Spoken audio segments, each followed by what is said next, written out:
Chase Reynolds knew this better than anyone, as he paddled into the 30-foot monster wave at Mavericks.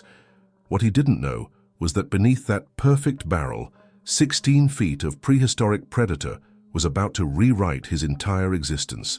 In one blood-red moment, the professional surfer would become the hunted, the champion would become the survivor, and the man who had spent 2 decades conquering the world's most dangerous waves would face his greatest challenge yet, finding his way back to the water that had tried to claim him. Some say when a shark tastes human flesh, it never forgets. Chase Reynolds is about to prove that when a human survives its jaws, they never forget either. Chase Reynolds is about to prove that when a human survives its jaws, they never forget either. Hello everyone, welcome to the channel.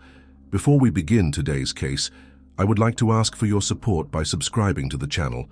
Your subscription is very important to me, so please consider supporting me and click the like button. I am very grateful for your support. Click the like button and let's get into the case. The competition. The sky hung gray and heavy over Half Moon Bay on the morning of the Mavericks Big Wave Invitational. Chase Reynolds stood on the beach, his 6'2" frame silhouetted against the churning ocean as he watched the massive swells rolling in from the Pacific.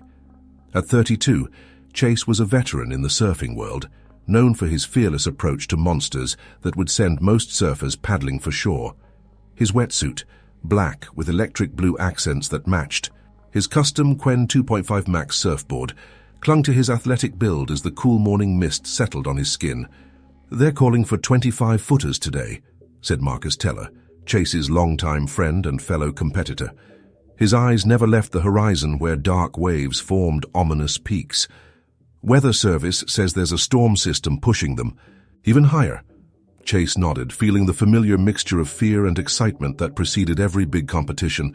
He'd been surfing Mavericks for over a decade, knew its moods and dangers better than most. The competition had been on hold for 3 years due to pandemic restrictions and unsafe conditions, making this year's event all the more significant. For Chase, it represented perhaps his last real shot at the title that had eluded him his entire career.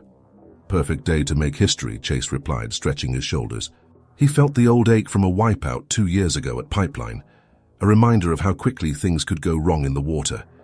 Behind them, the beach buzzed with activity. Camera crews from ESPN and various streaming platforms set up equipment along the shore. Medics checked supplies in the jet skis and boats that would stand by for safety. Spectators had already claimed spots on the cliffs overlooking the break, despite the early hour and threatening weather. The Mavericks competition was more than a sporting event. It was a spectacle of human beings challenging the raw power of nature. Chase's gaze drifted to the far end of the beach where his main rival, Theo Nakamura, was giving an interview. At 27, Theo represented the new generation of big wave surfers, technically precise, media-savvy, and fearless to the point of recklessness. He'd taken the World Championship the previous year, while Chase had been sidelined with a torn rotator cuff. Their rivalry had intensified when Chase's sponsor, Wavelength Surfwear, had dropped him in favor of the younger athlete. Nakamura's talking like he's already won, Marcus said, following Chase's gaze. "Let him talk," Chase murmured. "Ocean doesn't care about Instagram followers." The contest director's voice crackled over the loudspeaker, calling all competitors for the final. Briefing, Chase grabbed his board. The Quen 2.5 Max, a technological marvel of carbon fiber and proprietary foam that had cost nearly as much as his monthly rent in Santa Cruz. He'd spent the past month adapting to its responsiveness, the way it could carve through water with minimal resistance. Today would be its true test. The briefing was standard: weather conditions, scoring criteria, safety protocols.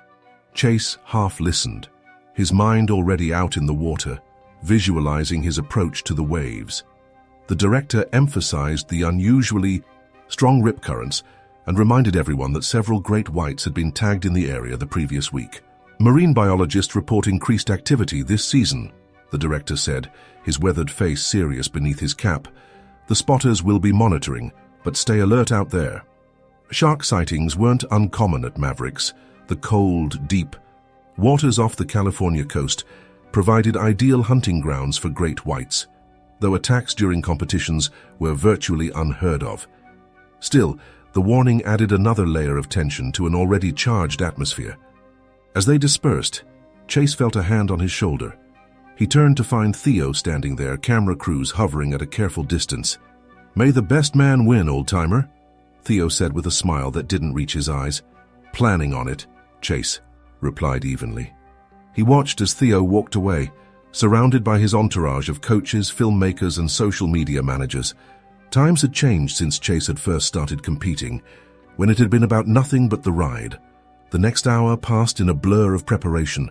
Chase waxed his board meticulously, checked his leash twice, and pulled on his gloves. The water. Temperature hovered around 55 degrees, cold enough to numb extremities without proper protection. He could see the competition boats heading out to the break, which lay about half a mile offshore, where underwater geography forced the ocean swells upward into towering giants. Chase's longtime girlfriend, Marina Delgado, a marine biologist with the Monterey Bay Aquarium, found him just before he was set to paddle out. "The buoys are picking up some unusual activity," she said, her dark eyes concerned beneath her knit cap. "There's a male great white, probably 16 feet, that's been circling the outer reef since dawn." "Competition zone?" Chase asked, tightening the strap on his water watch. "Not exactly, but close, about half a mile south. Just be careful out there." She hesitated, then added, "The tagging data shows he's been exhibiting feeding patterns." Chase nodded, appreciating her concern while trying not to let it enter his mental space. "Always am. Besides, sharks don't usually bother with neoprene wrapped. Surfers, we don't taste good enough." Marina didn't smile at the old joke. Instead, she pressed a quick kiss to his cheek. "Good luck. I'll be watching from the research boat." The competitors began paddling out in groups, fighting through the impact zone where waves crashed with concussive force. Chase had always found this part meditative, the rhythmic paddling, timing the sets, the salt spray on his face. Today, however, a strange unease settled in his stomach, an animal instinct that something wasn't right. By the time they reached the lineup, the waves had grown even larger. Chase estimated some at nearly 30 feet, mountains of water moving with terrible purpose toward the shore. The judge's boat bobbed in the channel, a safe distance from where the waves broke. Safety crews on jet skis circled the perimeter, ready to swoop in if a surfer went down. The first heat began with Theo Nakamura dropping in on a monster. Even Chase had to admire the younger surfer's technique as he carved down the face of the wave, finding the barrel and emerging with textbook precision. The judges would score it high, no question. 3 more surfers took their waves, each performing admirably in the challenging conditions. Then it was Chase's turn. He positioned himself in the lineup, feeling the energy shift as a large set approached. The spotter on the cliff signaled this would be the one. Chase paddled hard, feeling the wave begin to lift his board. The moment of commitment arrived, that point of no return when a surfer either backs off or commits fully to the ride.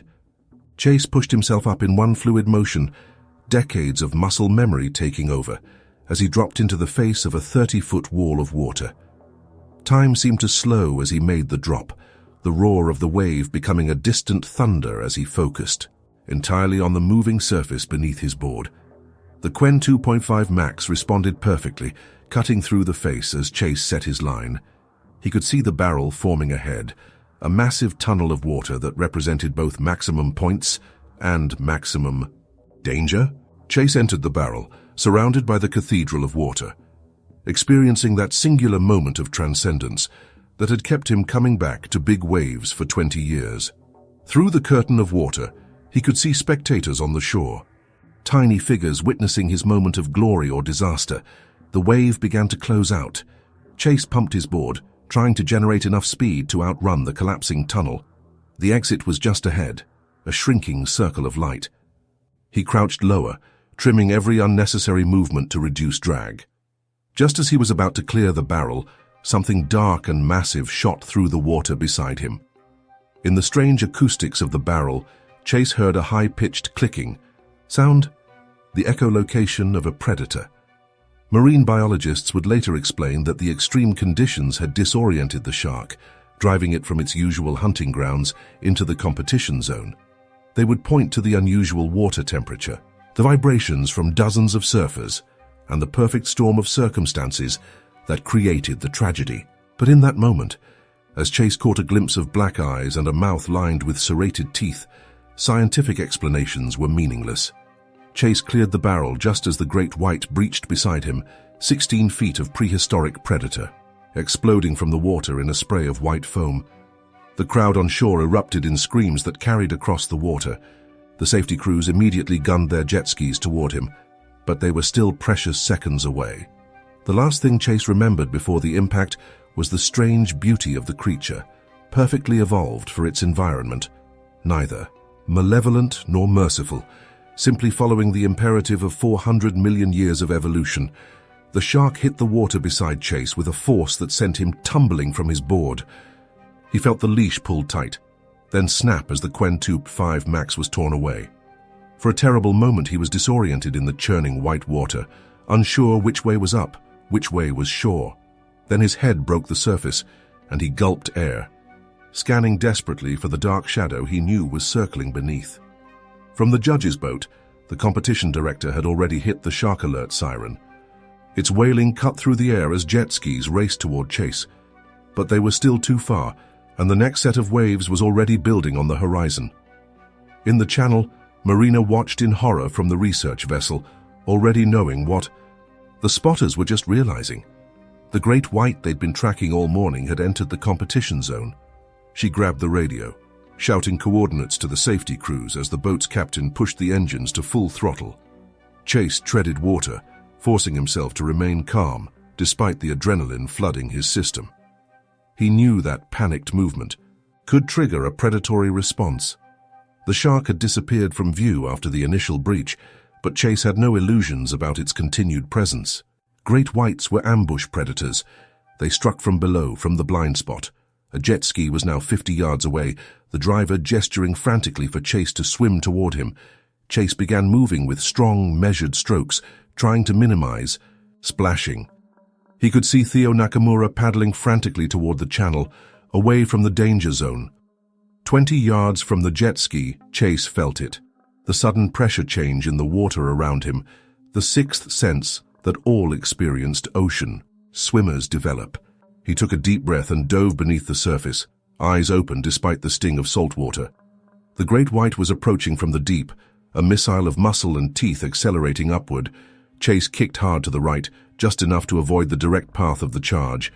The shark shot past him, close enough that its rough skin abraded Chase's wetsuit. He felt rather than heard the snap of jaws closing on empty water. Chase surfaced with a gasp, now only 10 yards from the jet ski. The driver extended the rescue sled, yelling for Chase to grab on. Behind them, the spotters were shouting about the shark circling back for another pass. With a desperate lunge, Chase grabbed the sled, and the driver gunned the engine. The sudden acceleration yanked Chase halfway onto the platform, his legs still dangling in the water. He was scrambling to pull himself fully aboard when he felt the impact from below. The jet ski lurched violently as the shark rammed it, nearly capsizing the craft. Chase lost his grip, slipping back into the water. In that moment, teeth clamped onto his right leg with crushing force. The pressure was so intense that Chase didn't immediately register it as pain.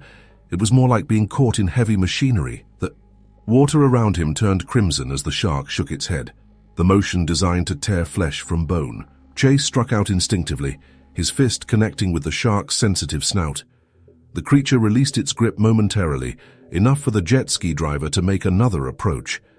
This time, hands grabbed Chase's wetsuit, hauling him aboard, despite his now massive weight as his wetsuit filled with water. His right leg trailed a plume of blood as they accelerated toward the medical boat. On shore, the crowd watched in stunned silence as the red smear spread across the water. Cameras that had been positioned to capture athletic triumph now documented a nightmare. The competition director immediately called off the event, ordering all remaining surfers out of the water. The jet ski reached the medical boat, where paramedics were already prepared. They lifted Chase onto the deck, applying a tourniquet to his mangled leg. The shark had severed his femoral artery, and he was losing blood at an alarming rate. His skin had already taken on a gray pallor, his lips turning blue as shock set. "Stay with us, Chase," one paramedic urged, as they wrapped him in thermal blankets. "Chopper's 3 minutes out." Chase tried to respond, but the words wouldn't form. The world seemed to be receding, sounds becoming muffled as though he were back underwater. He was aware of Marina climbing aboard, her face appearing above him, her mouth forming words he couldn't hear. The last thing he registered before losing consciousness was the dark shape of the Great White, now circling the perimeter of the competition zone. It moved with the unhurried confidence of an apex predator returning to the deep, having reminded humans that they were merely visitors in its domain. The attack, the helicopter blades whipped the air into a frenzy as the medical team loaded. Chase onto the gurney. The beach had transformed from a festival atmosphere to a scene of emergency response in minutes. Spectators were being moved back by police who had arrived from the mainland, while news helicopters circled overhead, capturing footage that would soon be broadcast worldwide. In the medical helicopter, flight nurses worked frantically to stabilize Chase. The tourniquet had slowed the bleeding, but the damage was catastrophic. The shark's serrated teeth had shredded muscle, severed tendons, and crushed bone from mid-thigh to knee. One nurse cut away the wetsuit, revealing the full extent of the injuries as the helicopter banked towards Stanford Medical Center, the nearest Level 1 trauma facility. "BP's dropping 80/40, called out the flight nurse monitoring Chase's vitals. "He's tachycardic, heart rate 140. The lead paramedic inserted another IV line, pushing fluids to compensate for the massive blood loss. "Type and cross for 10 units when you call it in," he instructed the co-pilot who was radioing ahead to the hospital. "Tell them we need a vascular team and orthopedics standing by." Marina sat pressed against the helicopter wall, her research credentials having somehow convinced the medical team to allow her aboard. She held Chase's hand, the only part of him that still looked like the man who had kissed her goodbye that morning. His face was now obscured by an oxygen mask, his body covered in thermal wraps and medical equipment. "The shark was hunting," she said quietly, almost to herself. This wasn't investigatory behavior. The paramedic glanced at her as he hung another bag of fluid. "Does that matter right now?" "It will to him," Marina replied, watching Chase's chest rise and fall with mechanical assistance. "He'll want to understand why." Below them, the Pacific coastline stretched north toward San Francisco, the very waters that had nearly claimed Chase, now sparkling innocently in the mid-morning sun. Marine biology had been Chase's passion, second only to surfing. He'd spent countless hours with Marina, tracking migration patterns and advocating for conservation. The irony that he now might become another statistic in shark attack databases wasn't lost on her. At Stanford Medical Center, a trauma team was assembled in the ambulance bay. The helicopter touched down on the rooftop helipad, and Chase was immediately transferred to a gurney and rushed to the trauma room. Marina followed as far as they would allow her, finally being redirected to a private waiting area by a compassionate nurse who promised updates. Dr. Eleanor Hsu, the attending trauma surgeon, had seen countless devastating injuries in her 15 years at Stanford, but the sight of Chase's leg still made her pause momentarily. "What are we looking at?" she asked, pulling on sterile gloves as nurses cut away the remaining bandages. "Shark attack victim, 32-year-old male, significant tissue loss to right thigh and knee, probable femur fracture, femoral artery damage," the resident reported clinically. "Hypotensive despite 4 liters of fluid, hemoglobin's down to 6.2. Dr. Hsu nodded, already calculating surgical approaches. "Get 2 large-bore IVs if you don't have them already. Start the ONEG until the type-specific arrives, and get him to CT. I need to see exactly what we're dealing with before we go in." Chase was whisked to the imaging suite, the CT scanner, revealing the internal damage that matched the external devastation. The femoral artery had been partially severed, the femur fractured in 2 places, and the quadriceps muscle group had been shredded. Most concerning to Dr. Hsu were the visible particles embedded throughout the wound, shark teeth fragments and marine debris that significantly increased the risk of infection. "Page plastics and have infectious disease consult," she instructed, as Chase was prepped for emergency surgery. This is going to be a long one. The operating room was a flurry of controlled chaos as teams of specialists converged. Vascular surgeons worked to repair the damaged femoral artery, using a graft to replace the destroyed section. Orthopedic Surgeons stabilized the fractured femur with titanium rods. Plastic surgeons assessed what could be salvaged of the mangled tissue, already planning the reconstructive surgeries that would be necessary if the leg could be saved at all. In the surgical waiting area, Marina was joined by Marcus and several other surfers who had left the competition site as soon as the helicopter departed. They sat in stunned silence, smartphones continuously buzzing with messages from those who had seen the news. "They're saying it was a 17-footer, Marcus said, scrolling through his phone. "Videos already all over YouTube." Marina closed her eyes, trying to block out the mental image. 16 feet 4 inches male. We've been tracking him for 3 months. He's never come that close to the competition zone before. "What made today different?" asked one of the younger surfers, his face pale beneath his tan. Marina shook her head. "Could be a dozen factors. Water temperature, electromagnetic interference from all the boats, unusual prey patterns. Sharks don't attack humans out of malice. There's always a biological trigger." The explanation offered little comfort to the group, who understood all too well that they had escaped what Chase was now fighting through. The fellowship of big wave surfers was tight-knit. They competed fiercely, but shared a profound respect for the dangers they all faced. Even Theo Nakamura, upon reaching shore, had collapsed in the sand, visibly shaken by what he'd witnessed. 6 hours into the surgery, Dr. Shu stepped back from the operating table, rolling her shoulders to release the tension that had built up. The immediate vascular repairs were complete, the orthopedic work finished. Now came the difficult decision. "What's your assessment?" she asked the plastic surgeon who was examining the remaining tissue. "Minimal viable muscle, extensive nerve damage, compromised blood supply to the lower leg, despite the arterial repair," he replied. "Functional recovery would be limited at best. Multiple reconstructive surgeries, years of therapy, and still likely permanent disability." Dr. Su nodded, having reached the same conclusion. "And the infection risk?" "Extremely high. The wound was contaminated with seawater, sand, and shark oral bacteria. Even with aggressive debridement and antibiotics, the chance of necrotizing infection is significant." The decision weighed heavily on Dr. Shu. As a surgeon, her instinct was always to save, to repair, to make whole, but her responsibility was to the patient's overall well-being, not just the preservation of a limb that might cause more suffering than its loss. "Let's talk to the family," she said finally. "They need to understand the options." Marina had been joined by Chase's parents, who had flown in from their retirement home in San Diego. When Dr. Shu entered the waiting room, still in her surgical scrubs, the collective intake of breath was audible. "Chase is stable," she began, choosing her words carefully. "We've repaired the vascular damage and stabilized the bone fractures.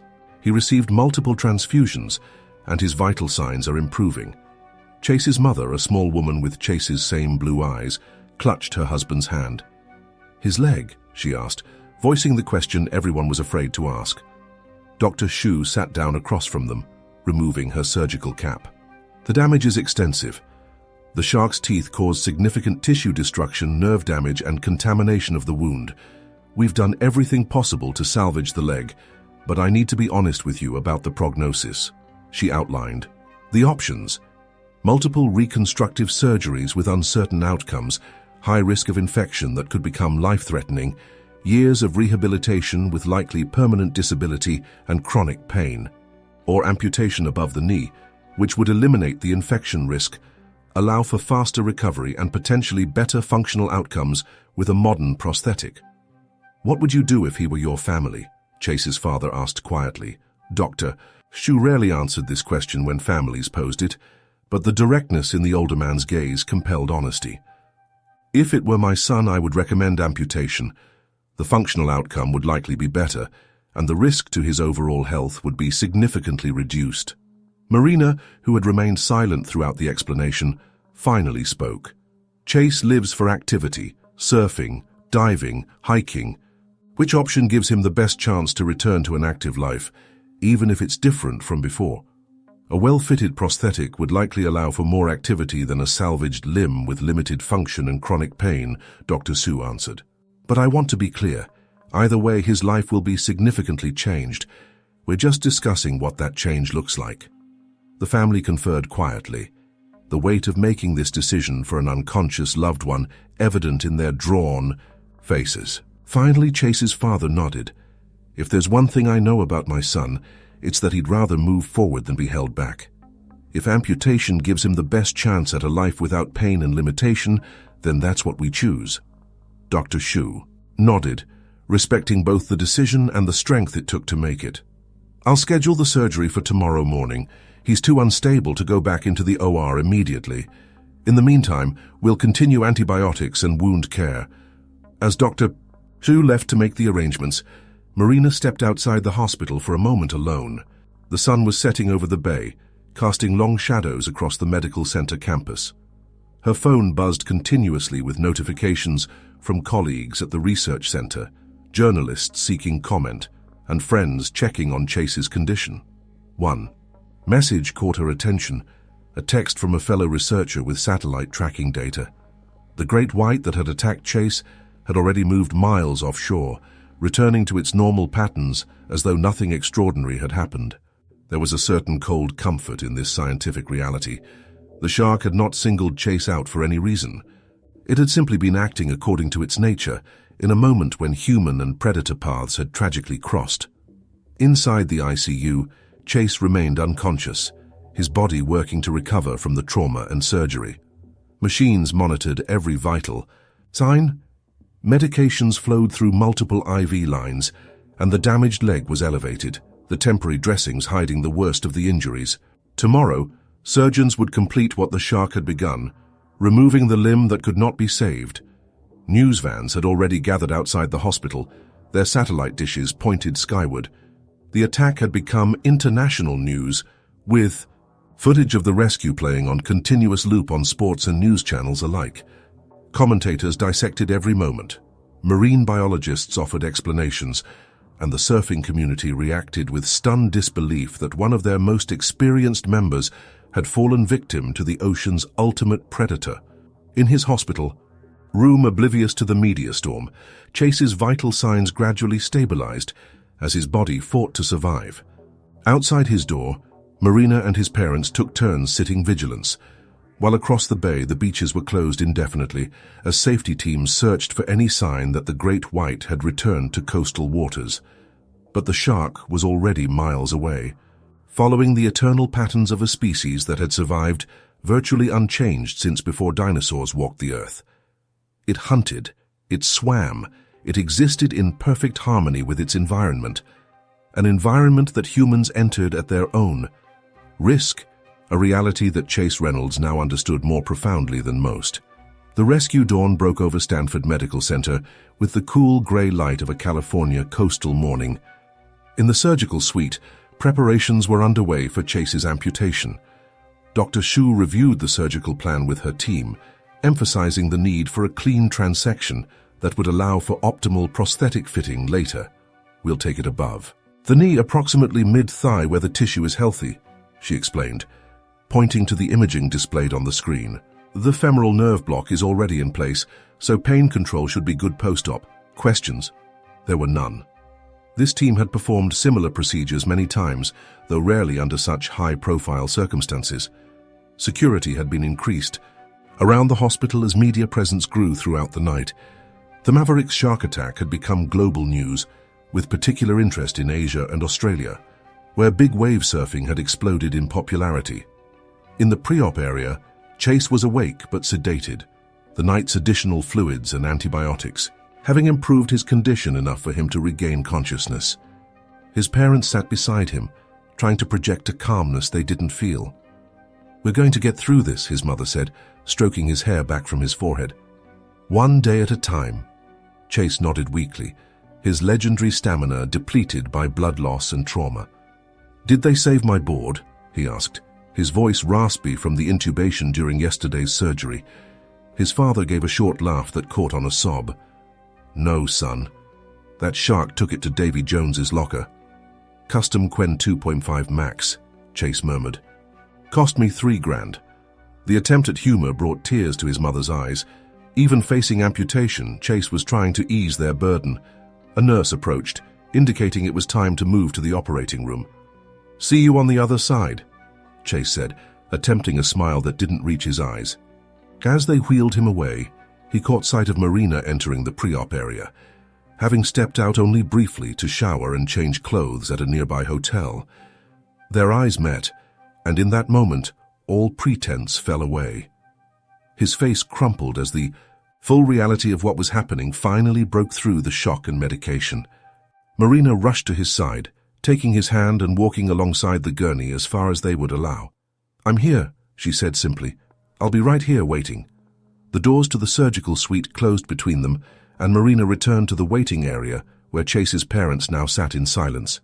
The wait would be shorter than yesterday's marathon surgery, approximately 2 hours for the amputation and wound closure. The atmosphere in the operating room was focused and solemn as Chase was transferred to the table. The anesthesiologist administered the medications that would send him into unconsciousness, a blessed state where he would not hear the sound of bone saw or feel the final separation of his limb from his body. Dr. Sue worked methodically, her movements precise as she incised through skin and muscle to reach the femur. The damage was even more extensive than the imaging had shown, confirming that their decision had been correct. This leg could never have been restored to functional use. "Saw, please," she requested, and the room filled with the high-pitched whine of the tool that would complete the separation. The orthopedic surgeon guided the cut, ensuring it was clean and at the optimal angle for prosthetic fitting. At 10:17 a.m., Chase Reynolds' right leg was officially separated from his body. The surgical team completed the closure, creating a properly shaped residual limb that would eventually support a prosthetic device. The amputated limb was respectfully removed from the surgical field to be cremated, as is standard for such cases. In the waiting room, Dr. Shu delivered the news that the surgery had gone as planned. He'll be in recovery for about an hour, then move back to the ICU for monitoring. So far, his vitals are stable, and there are no signs of infection. Chase's mother asked the question that had been weighing on all of them. When do we tell him? Will he know immediately when he wakes up? He'll be groggy from anesthesia, but yes, he'll likely be aware of the amputation as soon as he's conscious enough. To process his surroundings, Dr. Sue explained, "We have a psychologist from our amputee support team who will be present, and I'd recommend that family be there too." Marina nodded, mentally preparing herself for Chase's reaction. As a scientist, she understood the phases of grief and trauma, but academic knowledge offered little comfort when facing the reality of helping someone you love navigate such a profound loss. 2 hours later, Chase began to stir in the recovery area. The nurse monitoring him immediately noted the change in his breathing pattern and alerted the team. The psychologist, Dr. Ramona Torres, positioned herself at the foot of the bed, while Marina and Chase's parents gathered around the head. Chase's eyes opened slowly, blinking against the harsh hospital lighting. His first conscious sensation was not pain, the nerve block and medications were doing their job, but a strange lightness on his right side, as though part of him was floating. "Chase," Marina said softly, "you're in the hospital. The surgery is over." His eyes found hers, then moved to his parents. Comprehension dawned slowly through the medication haze. He tried to shift position and felt the absence more concretely. Where his right leg should have resisted against the sheet, there was nothing but flat bedding after mid-thigh. "It's gone?" he asked, his voice barely audible. His father nodded, gripping his hand. "The damage was too severe, son. They had to take it." Chase closed his eyes, a single tear tracking down his temple into his hair. Dr. Torres stepped forward. "Chase, I'm Dr. Torres. What you're feeling right now is completely normal. There's no right or wrong way to react to this situation." Chase opened his eyes again, focusing on the ceiling tiles. "I can still feel it," he said, "like it's there hurting." "That's phantom limb sensation," Dr. Torres explained. "Your brain is still processing nerve signals as though the limb were present. It's very common and something we'll work on managing." Chase nodded almost imperceptibly, then turned his head toward the window, away from the concerned faces surrounding him. "I'd like to be alone for a bit," he said quietly. Dr. Torres nodded to the others. "That's perfectly fine. We'll be right outside if you need anything." In the hallway, Chase's mother broke down, finally releasing the composure she'd maintained for her son's benefit. His father held her, his own face rigid with suppressed emotion. Marina leaned against the wall, exhaustion and stress catching up to her all at once. "What happens now?" she asked Dr. Torres. "Now we give him space to process, but not too much. Depression is a serious risk for new amputees, especially when the amputation is traumatic and unexpected," the psychologist explained. "He'll need physical therapy, pain management, psychological support, and eventually prosthetic fitting and training." "And his career?" Chase's father asked, voicing the question that loomed over all of them. Dr. Torres sighed. "Professional. Surfing, especially big wave surfing, would be extremely challenging with an above-knee amputation. Not impossible. There are adaptive athletes doing remarkable things, but Chase will need to adjust his expectations and find new ways to connect with what he loves." Inside the room, Chase stared out the window at the slice of sky visible from his bed. Somewhere beyond that view was the ocean that had been his life's passion and now had taken a piece of him forever. He tried to wiggle toes that no longer existed, feeling the strange phantom response from nerves that now ended in surgical closure. The medications kept physical pain at bay, but they did nothing for the hollow ache that had opened inside him. He thought of the Quen 2.5 Max board, now probably washed up on some remote beach or sunk to the ocean floor. He thought of the competition he'd never finished, the waves he'd never ride again. And beneath those concrete losses lay something deeper, the loss of identity, of the self he had been just 24 hours ago. Chase Reynolds, big wave surfer, had ceased to exist as surely as his right leg. Who he would become now remained an unanswered question, one he wasn't ready to contemplate as the medication pulled him back into merciful unconsciousness. The news of Chase's amputation broke that afternoon, sending fresh shockwaves through the surfing community. Messages of support flooded social media, with many prominent athletes sharing their own stories of injury and comeback. The hashtag #ChaseStrong began trending as fans worldwide rallied around the fallen surfer. In a surprising move, Theo Nakamura, Chase's longtime rival, announced he was establishing a fund for Chase's medical expenses and rehabilitation. "What happened out there could have happened to any of us," he told reporters solemnly. "The ocean doesn't care about rivalries or championships. We're all just visitors in that world." At Mavericks, a small memorial of flowers and surfboard-shaped notes had appeared on the beach. The competition had been officially cancelled for the season, with organizers promising to implement additional safety measures before considering future events. Marine biologists from several research institutions had converged on Half Moon Bay, studying the unusual shark behavior that had led to the attack. By evening, Chase had been moved to a private room in the surgical ward, the ICU no longer necessary. As his condition stabilized, the hospital had assigned security to the floor to manage the flow of visitors and keep journalists at bay. Only family and close friends were allowed through. Marcus arrived bearing Chase's lucky St. Christopher medal that had been left in his truck the morning of the competition. "Whole beach is talking about you, man," he said, trying to keep his tone light as he placed the medal on Chase's bedside table. "You're famous for something other than surfing now." Chase managed a weak smile. "Always wanted to make the highlight reel. Just not like this." They sat in awkward silence for a moment, neither quite knowing how to navigate this new reality. Finally, Marcus pulled out his phone. "Thought you might want to see this," he said, turning the screen toward Chase. It showed an online fundraiser that had already collected over $100,000 for Chase's recovery. Everyone's chipping in. Sponsors, competitors, fans, even Nakamura put up 20 grand. Chase stared at the number, feeling a complex mix of gratitude and humiliation. "Guess I'm a charity case now," he said, more bitterly than he'd intended. Marcus, put the phone away. "No, man. You're family to these people. This is what family does." After Marcus left, a nurse came in to check Chase's vitals and adjust his medications. "Pain level?" she asked, glancing at the monitor. "Physical or existential?" Chase responded, attempting humor again. The nurse smiled sympathetically. "Let's start with physical and work our way up." 4, Chase admitted. "It's starting to break through." She adjusted his medication, then surprised him by sitting down in the visitor's chair. "My brother lost his leg in Afghanistan," she said, checking the IV line as she spoke. "First few weeks are the worst. Then you start to find your new normal." Chase, looked at her with renewed interest. Did he? Find normal? He did. Different normal, but still good. He snowboards now, if you can believe it. She stood, checking the dressing on his residual limb with professional efficiency. There's a whole community out there of people who've been where you are. When you're ready, they'll be a huge help.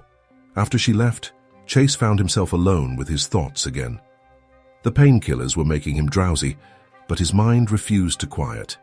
He kept replaying the moment of the attack, the dark shape in the water, the terrible pressure, the crimson bloom spreading around him. He wondered if he could ever look at the ocean the same way again, or if every dark shadow would now trigger the terror he'd experienced in those moments. Marina returned as dusk was falling, carrying a small bag of personal items for him, his favorite t-shirt, toothbrush, the battered paperback of Moby Dick that had been a running joke between them for years. She'd also brought his laptop and phone, both already filling with messages he wasn't ready to read. "Brought you something else too," she said, pulling a final item from her bag. It was a small vial containing what looked like a triangular white stone. "They found it embedded in the tissue they removed. I thought you might want to keep it." Chase took the vial, holding it up to the light. It was a shark tooth, one that had broken off during the attack. Such teeth were constantly replaced in a great white's mouth, the lost ones becoming marine artifacts sought by collectors and researchers alike. "Souvenirs from the edge," he said quietly, setting the vial next to the St. Christopher medal. Together, they formed a strange kind of shrine, the protection that had failed him and the evidence of that failure, side by side on the sterile hospital table. Marina took his hand, her scientific detachment finally crumbling. "I keep thinking I could have prevented this. If I'd insisted they close the competition zone when we first picked up the tracking data." "Stop," Chase interrupted. "This isn't on you. It's not on anyone. It just is." The simple acceptance in his words surprised even him. Perhaps it was the medication, or perhaps it was the beginning of the long process of coming to terms with what had happened. Either way, the statement felt true in that moment. A shark had been a shark. The ocean had been the ocean, and Chase, Reynolds had been caught between primal forces that operated beyond concepts of fairness or intent. That night, as Marina slept uncomfortably in the recliner beside his bed, Chase dreamed of the wave he'd been riding when the attack occurred. In the dream, he cleared the barrel perfectly, emerging into sunlight and acclaim, the dark shadow in the water never materializing. He woke with tears on his face, the phantom sensation in his missing leg more intense than ever. A week after the surgery, Chase was deemed stable enough for transfer to a rehabilitation facility specializing in amputee recovery. The move represented a new phase in his journey, from acute survival to the long process of rebuilding his life. The private ambulance was scheduled for mid-morning, giving Chase time for one final consultation with Dr. Shu. "The incision is healing well," she told him after examining the residual limb. "No signs of infection, and the shape is good for prosthetic fitting, which we can begin discussing in about 6 weeks. Chase nodded, having become accustomed to these clinical discussions of his new reality. "And surfing?" he asked, the question he'd been avoiding since the amputation. Dr. Shu considered her response carefully. "Adaptive surfing is certainly possible with the right prosthetic equipment. Many amputees return to water sports, though big wave surfing would present unique challenges." The measured response told Chase what he needed to know. The professional career he'd built was over, at least in its previous form. Any return to the ocean would require redefinition, adaptation, and acceptance of limitations he'd never had to consider before. As the transport team prepared for his move to rehab, Chase asked for a moment alone. He picked up the vial containing the shark tooth, turning it over in his hand. This small fragment of calcium had changed the entire trajectory of his life in an instant. In that moment, Chase made a decision that would later become crucial to his recovery. He wouldn't hate the shark, the ocean, or the circumstances that had led to his injury. To do so would be to poison his own future with bitterness.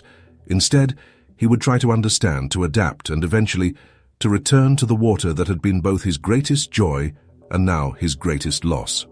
As the transport team returned to move him to the gurney, Chase pocketed the tooth vial.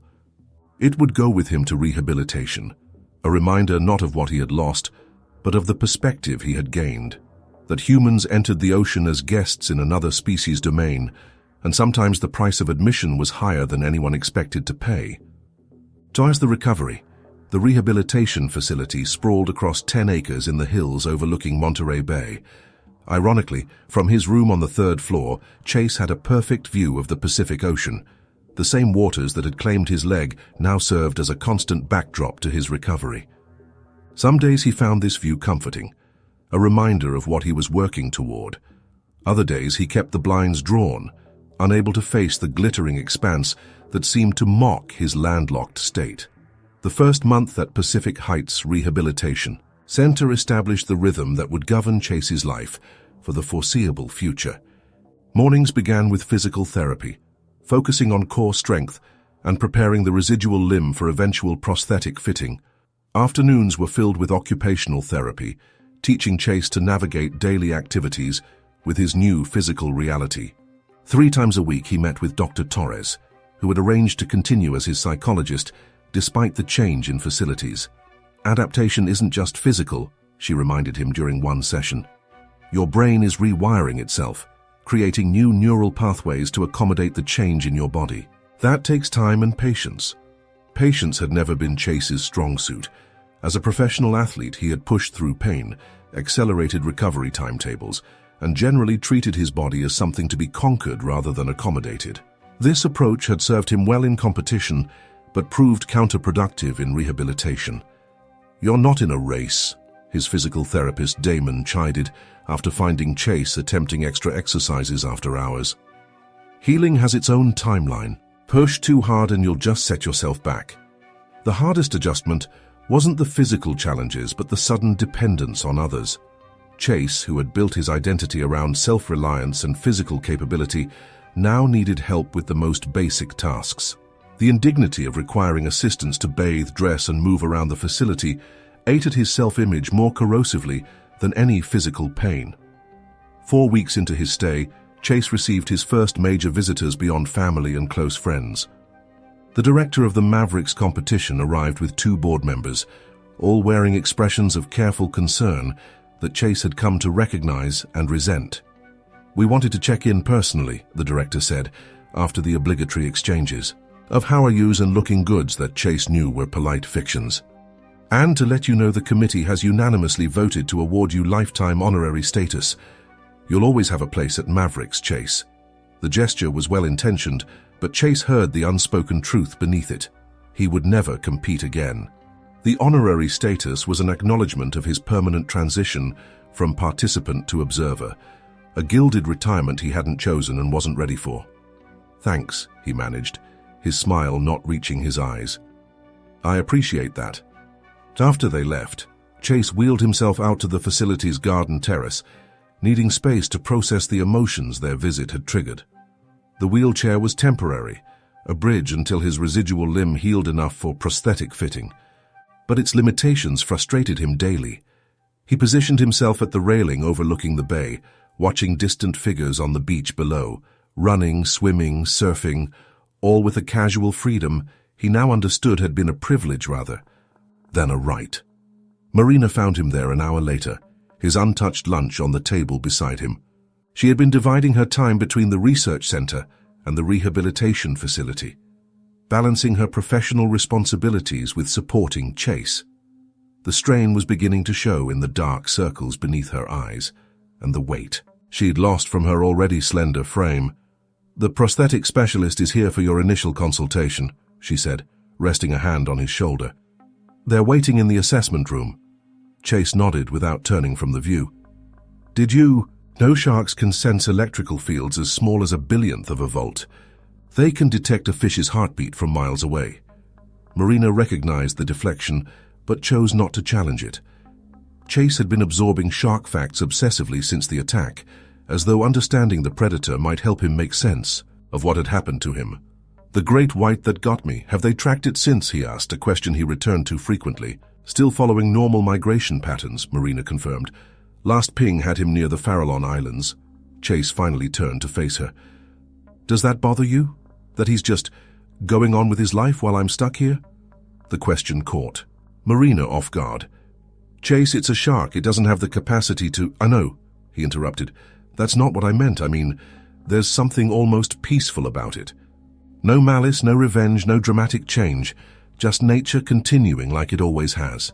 Marina studied him, sensing a shift in his perspective. Is that helping you, thinking of it that way? Maybe, Chase admitted. It's better than the alternative. The prosthetic consultation marked another milestone in Chase's recovery. Dr. Anand, a specialist in high-activity prosthetics, examined Chase's residual limb with clinical precision. Taking measurements and assessing the healing incision, the surgical team did excellent work, he commented. Good muscle retention, clean scar formation. This gives us a lot to work with. He showed Chase and Marina several prosthetic options, ranging from basic models to advanced computerized knees that could adapt to different terrains and activities. The costs were staggering, the high-performance models running well into six figures.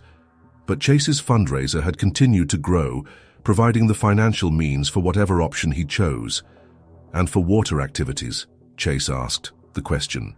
He'd been building toward it. Dr. Anand nodded, having been briefed on Chase's background. There are specialized prosthetics designed specifically for swimming and water sports, not the same ones you'd use for walking. You'd switch between them, depending on activity. Surfing, Chase pressed. Not just swimming, but actually riding waves. The specialist hesitated. There are amputee surfers, yes. Most are below knee, which presents fewer balance challenges, but above knee is not unheard of. It would require significant adaptation and likely a custom solution. For the first time since the attack, Chase felt a flicker of genuine hope. While professional competition might be beyond reach, perhaps the ocean itself was not. The possibility sustained him through the grueling afternoon therapy session, where he worked on strengthening exercises that left him exhausted and drenched in sweat. That evening, as he struggled with the shower routine that still required assistance, Chase found himself talking to Marcus, who had driven down from Santa Cruz for his weekly visit. I'm going back in, Chase said, gripping the safety bar as the attendant helped position his shower chair. Marcus, who had been chatting about mutual friends to keep Chase's mind off the humiliating process, stopped mid-sentence. Back in where, the shower? The ocean, Chase clarified.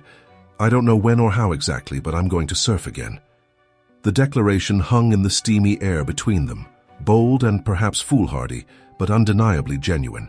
Marcus, who had been careful to avoid any mention of surfing during his visits, studied his friend's face. If anyone can figure it out, it's you, he said finally. Just promise me you'll start small. No Mavericks right out of the gate. Chase laughed, a real laugh that surprised even him. Trust me, I'm thinking more along the lines of kiddie waves at Cowell's to start. The joke, referencing the notoriously gentle break in Santa Cruz where beginners learned, broke the tension that had surrounded the topic of surfing. For the remainder of the visit, they allowed themselves to speculate about what adaptive surfing might look like for Chase, researching other amputee surfers online and watching videos of their techniques. 6 weeks after the amputation, Chase was fitted with his first temporary prosthetic, a basic model designed to help him adjust to walking while his residual limb continued to change shape. The moment he stood upright without crutches or support was both triumphant and terrifying.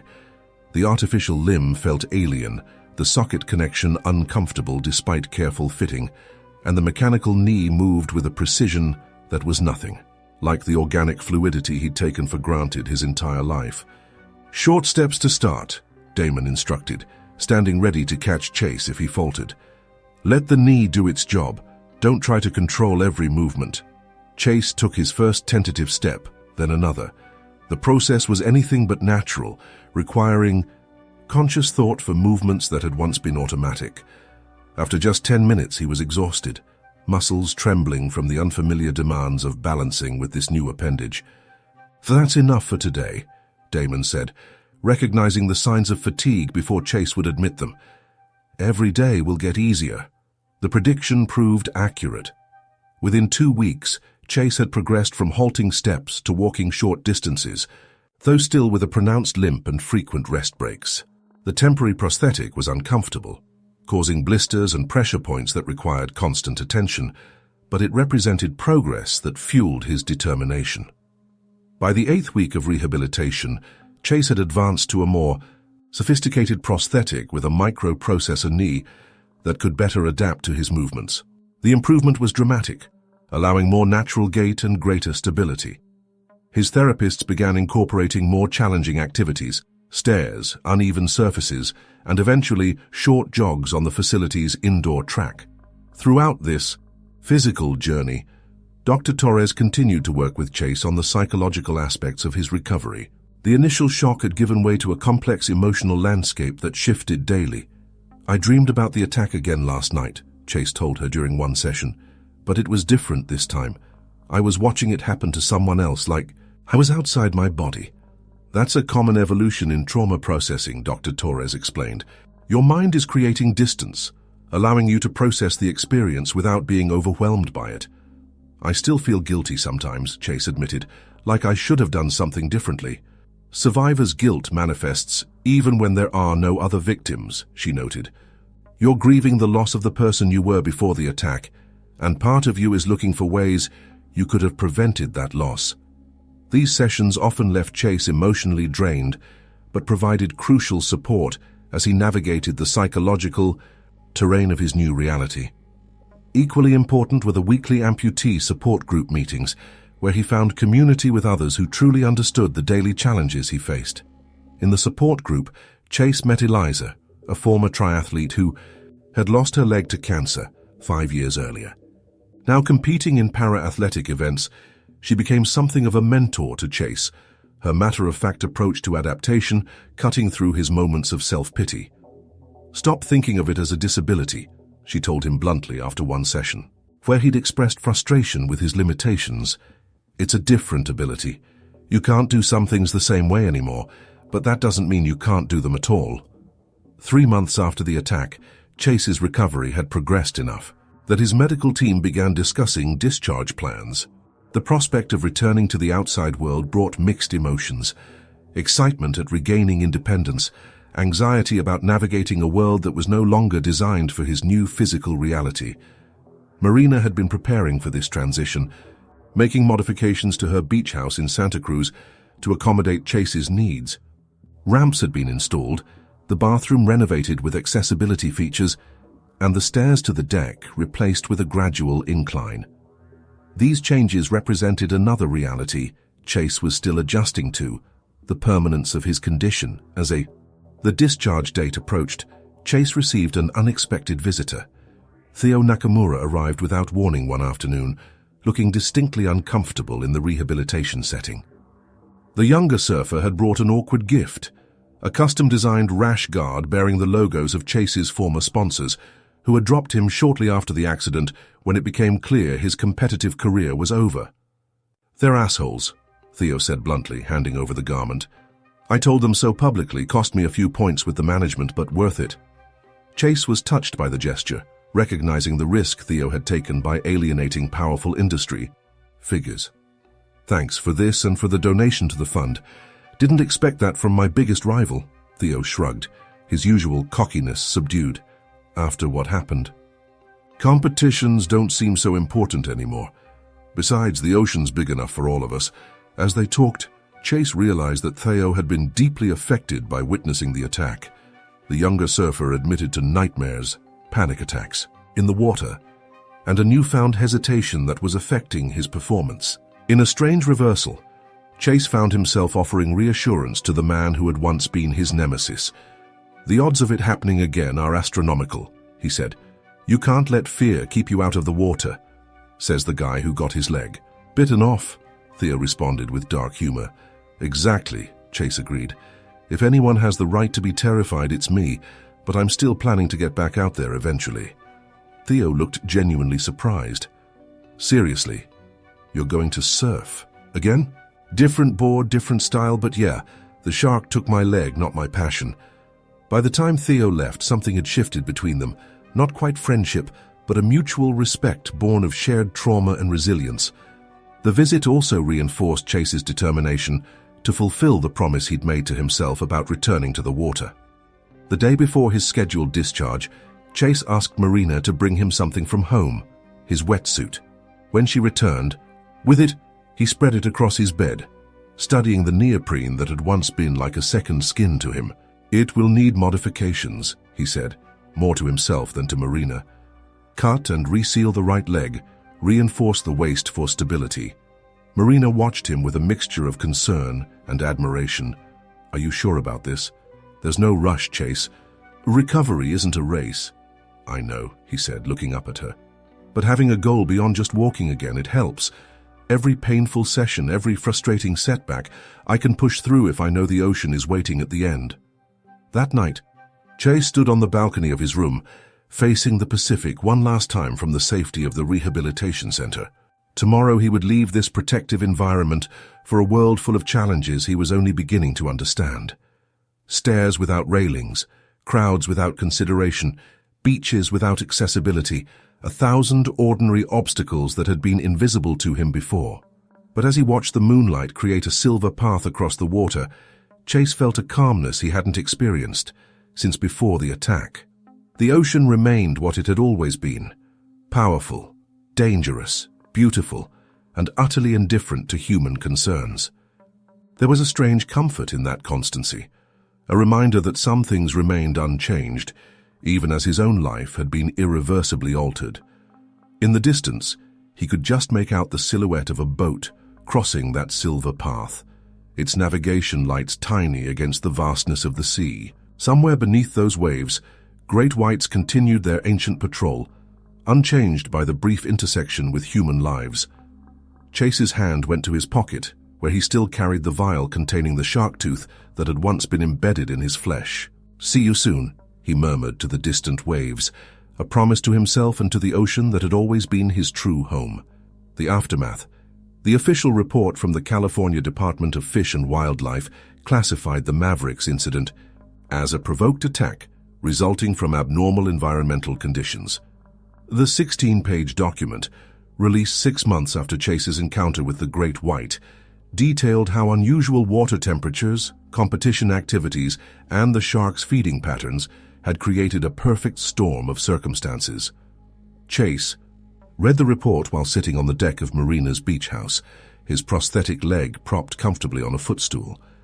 The clinical language struck him as oddly inadequate to describe what had been the most profound moment of his life. Terms like predatory misidentification and investigative bite behavior failing to capture the primal reality of those seconds in the water. "They make it sound so neat," he commented to Marina, who was reviewing the report alongside him, "like it all fits into these scientific categories."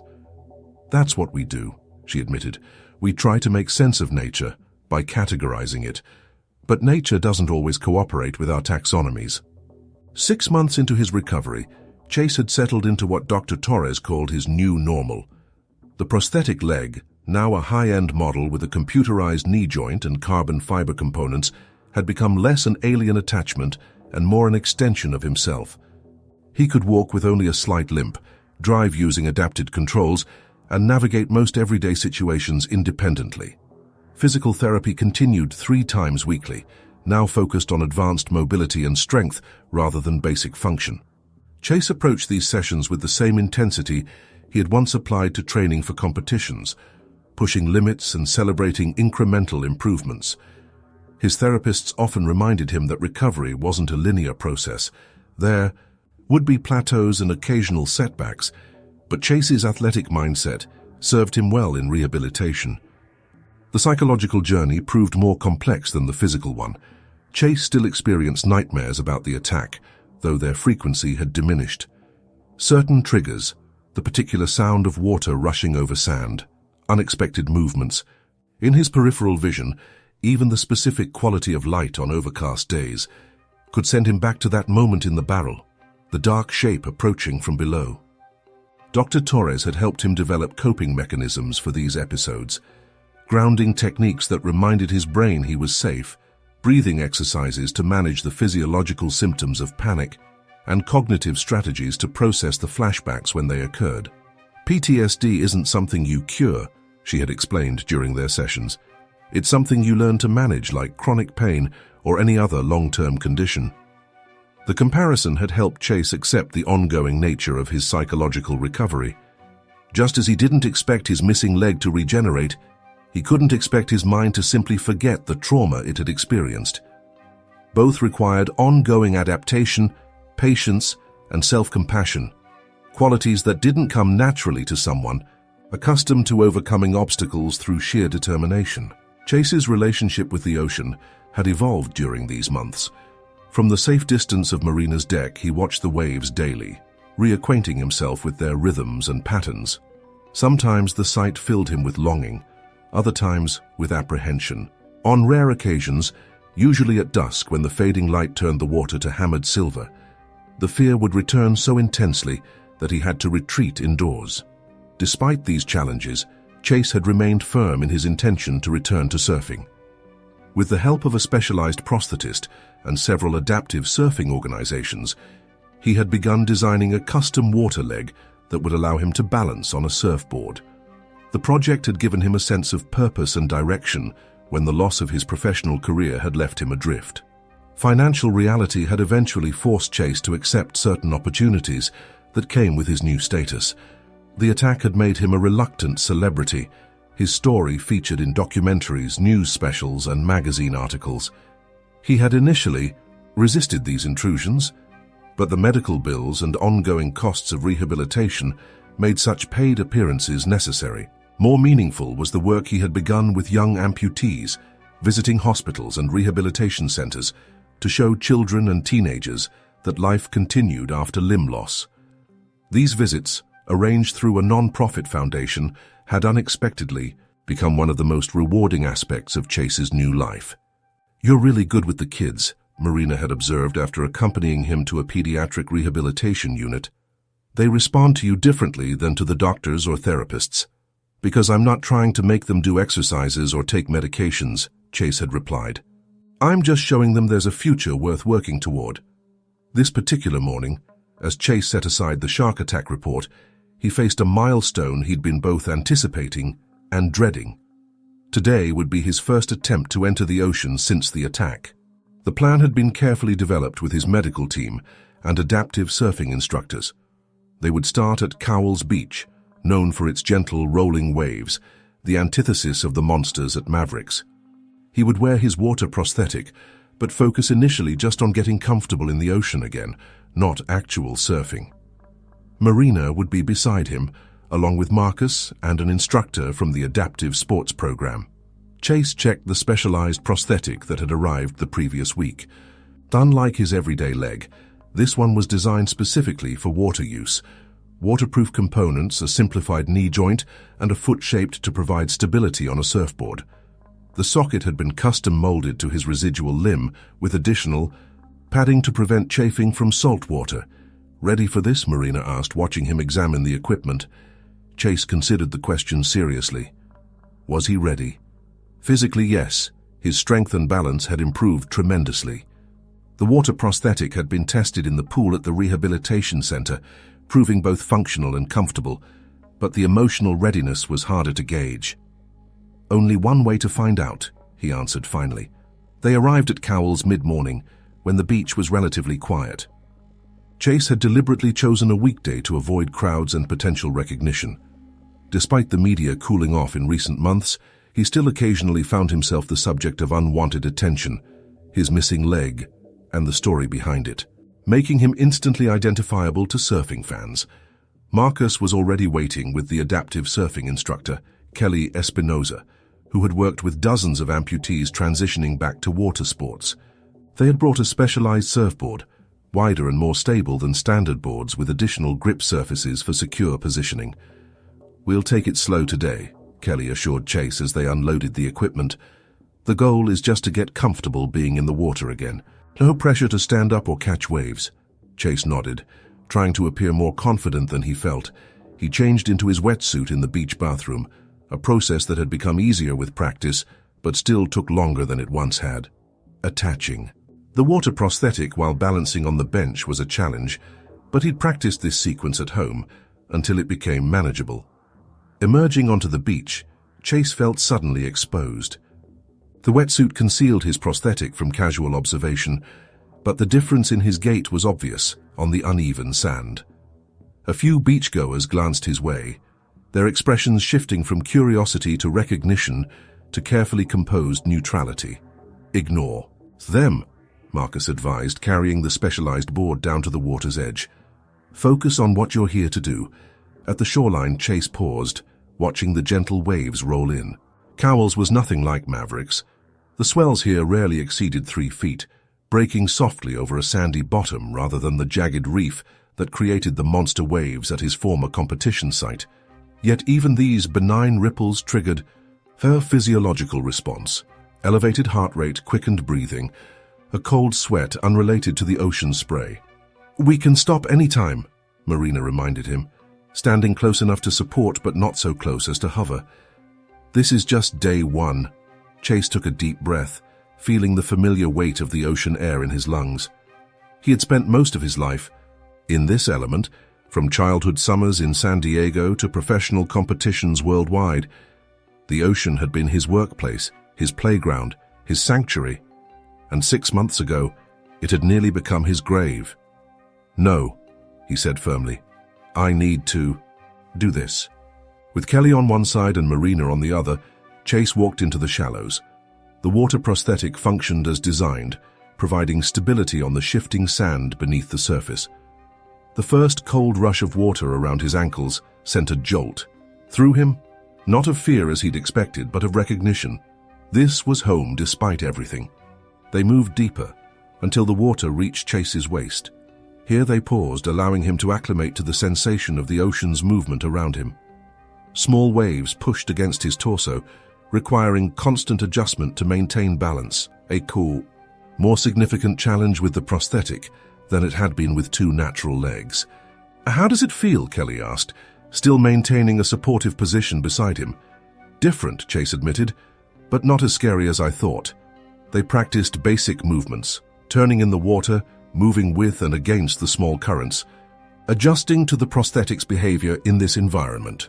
Chase felt his confidence growing incrementally with each successful maneuver.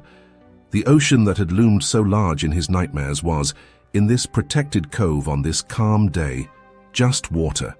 After 30 minutes of these exercises, Kelly suggested the next step, lying on the board in the shallows, feeling its buoyancy and movement. Chase positioned himself as instructed, the wider board providing a stable platform even with his asymmetrical weight distribution. "Perfect," Kelly approved. "Now we'll just move a little deeper, where you can feel the board's response to the swells." They proceeded to chest-deep water, Marcus and Marina flanking the board, while Kelly guided Chase through the fundamentals of adaptive surfing. The techniques were both familiar and foreign, building on Chase's extensive experience while accommodating his new physical reality. The session continued for another hour, during which Chase progressed to paddling the board independently, turning it in the water, and finally attempting to sit upright on it in the gentle swells. Each achievement, however small compared to his former capabilities, represented a victory over the fear that had threatened to keep him permanently landlocked. By the time they returned to shore, Chase was exhausted but exhilarated. The ocean had accepted him back, not as the elite athlete he once was, but as a visitor nonetheless. The great psychological hurdle of re-entering the water had been overcome, opening the path for whatever came next. "You did great," Kelly enthused as they packed up the equipment. "Most people need several sessions to get as far as you did today." Chase smiled, genuinely proud of what he'd accomplished. "Having spent most of my life in the water helped. It's like my body remembers, even if it's working with different parts now." That evening, sitting on Marina's deck with a cold beer, Chase watched the sunset over the Pacific with new eyes. The ocean stretched to the horizon, a vast territory of both danger and possibility. Somewhere out there, the great white that had changed his life continued its ancient patrol, neither aware of nor concerned with the human drama it had initiated. "I've been thinking," Chase said to Marina, who sat beside him with research papers spread across her lap, "about what's next." She looked up, recognizing the thoughtful tone that had preceded several major decisions during his recovery. "For the surfing, for everything," he clarified. I can't compete professionally again, at least not in conventional competitions, but there's adaptive surfing competitions, coaching opportunities, advocacy work. Marina set aside her papers, giving him her full attention. You're thinking of staying in the surfing world, just in a different capacity? Chase nodded, watching the last sliver of sun disappear beneath the horizon. I spent 20 years becoming one of the best big wave surfers in the world. That knowledge doesn't disappear just because I lost a leg. There has to be a way to use it, to give back. The direction had been forming gradually during his recovery. Conversations with other adaptive athletes, experiences with young amputees, and the realization that his story could serve as more than just a cautionary tale. The shark attack had ended one chapter of his life, but perhaps opened another that could be equally meaningful, if differently shaped. There's a foundation in San Diego working with wounded veterans, Chase continued, teaching them to surf as part of their recovery. They've reached out a few times about getting involved. That sounds perfect for you, Marina encouraged. Your experience as both a professional surfer and an amputee would be invaluable. As darkness settled over the ocean, Chase found himself thinking about the dualities that now defined his existence: athlete and patient, whole and partial, expert and beginner. The past 6 months had taught him that these apparent contradictions could coexist, creating a more complex, but perhaps more authentic identity than the singular focus of his competitive years. The next morning, Chase rose early, drawn to the window by the sound of waves louder than usual. A small storm system had moved in overnight, pushing larger swells toward the shore. From his vantage point, he could see surfers already in the water, taking advantage of the improved conditions. Without conscious decision, he found himself reaching for the water prosthetic and his wetsuit. Yesterday's session had been carefully planned and supervised. Today would be driven by instinct and opportunity. He left a note for Marina, who was still sleeping, and called Marcus for backup. "You sure about this?" Marcus asked when they met at the beach 45 minutes later. Kelly said to take it slow, build up gradually. Chase was already waxing the adaptive board, his movements practiced and purposeful.